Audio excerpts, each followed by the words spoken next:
रत्नेश श्रीवास्तव और आप देख रहे हैं न्यूज 24/7 इंडिया। आगे एक नजर डालते हैं आज की कुछ खास खबरों पर। खिलचीपुर में विधानसभा शीतकालीन सत्र से लौटे पूर्व मंत्री श्री प्रियव्रत सिंह से विभिन्न विषयों पर चर्चा। देखिए खास रिपोर्ट में। विधानसभा शीतकालीन सत्र की समाप्ति पर अपने क्षेत्र में लौटे पूर्व मंत्री एवं विधायक श्री प्रियव्रत सिंह से हमारे चैनल के स्टेट हेड श्री अभिषेक शर्मा ने विभिन्न मुद्दों पर विभाग बातचीत की। स्टेट ब्यूरो अभिषेक शर्मा की रिपोर्ट। पार्टी जो अविश्वास प्रस्ताव लेकर आई थी सर, किन बिंदुओं को लेकर आई थी सर? इसमें कांग्रेस का मुख्य जो था, एक तो व्यापक भ्रष्टाचार, मध्य प्रदेश का जो वित्तीय कुप्रबंधन है सरकार का, बिजली की जो स्थिति पस्त हुई है, जो आपका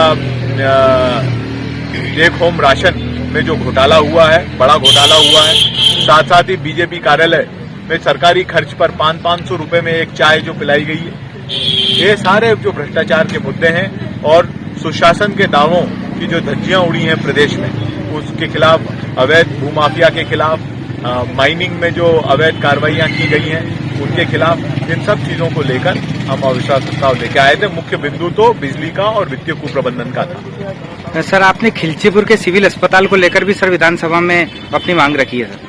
मैंने मेरी मांग पूर्व में भी रखी थी। मुझे आश्वासन दिया गया था कि इसमें स्वीकृति की जाएगी, परंतु एक वर्ष में जब स्वीकृति नहीं हुई तब पुनः मैंने ये प्रश्न के माध्यम से मामला उठाया था कि कहाँ अटका हुआ है। मुझे जान के खुशी है कि मुख्य सचिव द्वारा इसको की जो अध्यक्षता वाली समिति है उसने खिलचीपुर सिविल अस्पताल स्वीकृत कर दिया और जल्दी कैबिनेट से स्वीकृति कराने का सरकार ने मुझे आश्वासन भी दिया। सर, इसके अतिरिक्त में खिलचीपुर विधानसभा के विकास के और कौन कौन से मुद्दे सर आपने अभी सत्र में उठाए सर? कुंडालिया वृत्त सिंचाई परियोजना, मोहनपुरा वृत्त सिंचाई परियोजना में पाइपलाइन के कार्यों में तेजी आए, पानी खेतों तक पहुंच सके। हमारी कुंडालिया मोहनपुरा जल प्रदाय योजना के अंतर्गत जो गांव-गांव में पाइपलाइन है, ये कैसे चालू हो, कब तक चालू कर ली जाएगी। साथ साथ ही मैंने यहाँ पे जो MDR जो ओंकारनाथ से लेकर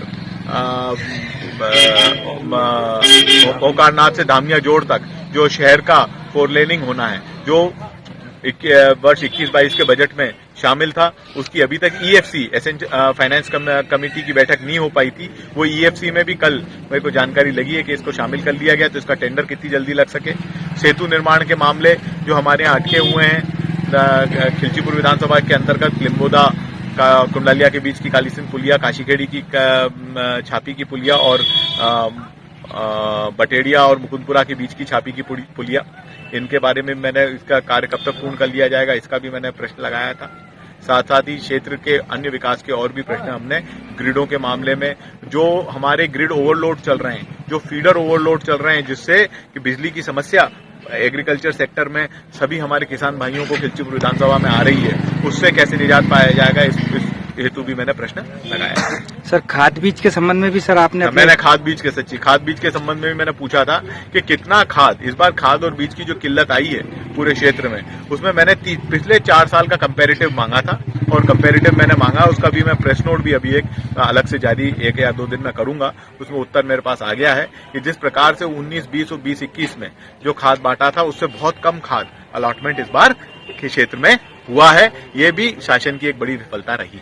सर, ये जो कांग्रेस पार्टी जो अविश्वास प्रस्ताव लेकर आई थी सर, ये अविश्वास प्रस्ताव जो है सदन में गिरा है, क्या कारण रहे हैं सर? देखिए, गिरा है, अविश्वास प्रस्ताव तो गिरना था, संख्या हमारी नहीं है, पर अविश्वास प्रस्ताव के माध्यम से सदन में जो चर्चाएं हुई, जो आरोप पत्र कांग्रेस ने प्रस्तुत किया, उसका उत्तर विधिवत रूप से ना मुख्यमंत्री दे पाए, ना उनके मंत्री दे पाए। अब संख्या बल में तो वो ज्यादा है हमसे, वो तो गिरेगा ही सही प्रस्ताव तो, परंतु प्रदेश की जनता के सामने हम सरकार की विफलताओं को उजागर करने में सफल रहे हैं।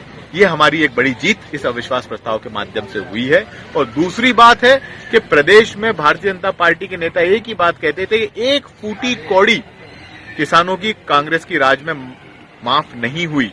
वो बात हम मुख्यमंत्री के मुंह से हमने कहलवाया कि 11,000 करोड़ रुपए का 27 लाख किसानों का कर्जा माफ 15 महीने में जय किसान ऋण माफी योजना के माध्यम से हुआ।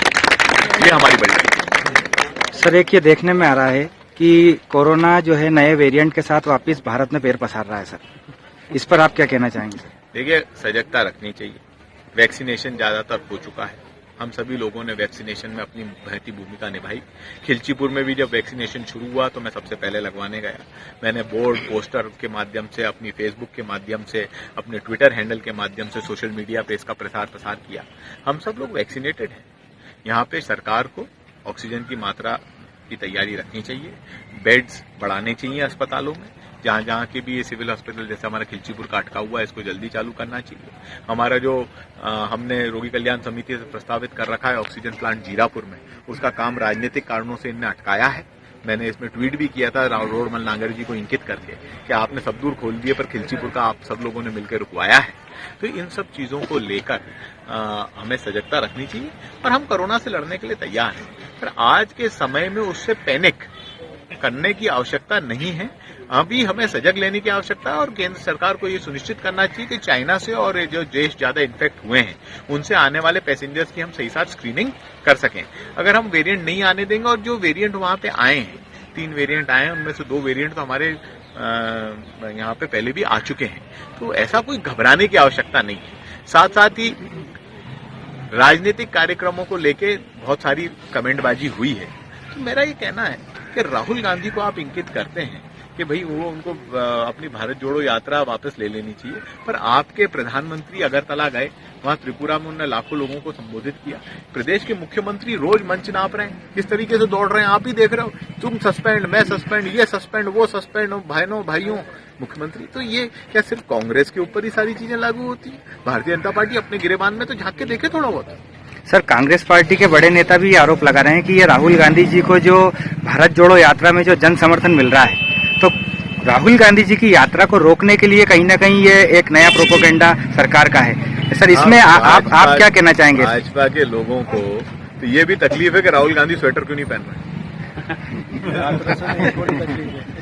यात्रा से तकलीफ है उनको। उन्होंने कहा दक्षिण भारत में लोग आ गए, उत्तर भारत में नहीं आएंगे। उन्होंने कहा कि अब महाराष्ट्र तक लोग आ गए, मध्य प्रदेश में नहीं आएंगे। राजस्थान में जब यात्रा पहुंची तो उन्होंने कहा कि यहाँ तो सरकार से लोग नाराज हैं, बिल्कुल नहीं आएंगे। हरियाणा में जब पहुंची यात्रा तो बोले यहाँ नहीं आएंगे, अब पर वहां भी आ गए, दिल्ली में भी आ गए। देखिए, राहुल गांधी जिन मुद्दों को लेकर निकले हैं वो हर जन सामान्य का मुद्दा है। बेरोजगारी और महंगाई किसी पार्टी की नहीं है, बेरोजगारी और महंगाई इस देश की समस्या है और जिससे भारतीय जनता पार्टी भागना चाहती है। भारतीय जनता पार्टी डाइवर्ट करना चाहती है अटेंशन। ये बोल रहे हैं कि फिल्म में किस हीरोइन ने क्या कपड़े पहने। अरे भैया, तुम्हारा सेंसर बोर्ड क्या कर रहा है? काहे को ऐसी चीजें आपने रिलीज होने दी? सेंसर बोर्ड कौन अपॉइंट करता है? इंफॉर्मेशन एंड ब्रॉडकास्टिंग मिनिस्ट्री करती है। वो क्या कर रही थी? केंद्र सरकार की क्या जवाबदारी नहीं है कि किसी भी धर्म की भावना को आहत न हो? ऐसी चीजें हटानी चाहिए उनको, पिक्चरों से हटानी चाहिए उनको। सेंसर बोर्ड काहे के लिए होता है? इसी काम के लिए होता है। सेंसर बोर्ड केंद्र सरकार का काम नहीं करे और देश में उस पर डिस्कशन हो जाए, ये तो केंद्र सरकार की विफलताएं हैं। ध्यान भटकाने का जो काम हो रहा है आज यही बात राहुल गांधी जी भी अपने माध्यम से अपने भाषणों के माध्यम से कह रहे हैं, ध्यान भटकाने का काम हो रहा है। आज धरातल पे जो समस्याएं उनको नहीं देखते हुए दूसरी चीजें ध्यान भटकाया जा रहा है जनता का, उसके खिलाफ ही तो हम लोग ये सारा आंदोलन खड़ा कर रहे हैं। सर, विधानसभा में आपने अपने व्यक्तित्व में बहुत दमदारी से सर शिक्षा मंत्री जी को घेरते हुए जो कोचिंग इंस्टीट्यूट चल रहे हैं सर, इसको लेकर भी सर अब सदन में आपने अपनी बात रखी थी, सर थोड़ा बताएं उस विषय में। देखिए, कर्मचारी चयन मंडल का जो संशोधन विधेयक आया था उसमें ये लिखा है सरकार ने कि हम परीक्षार्थियों को कंपटीशन एग्जाम्स के लिए तैयारी कराने में मदद करेंगे। बस एक लाइन, किस तरीके से मदद करेंगे?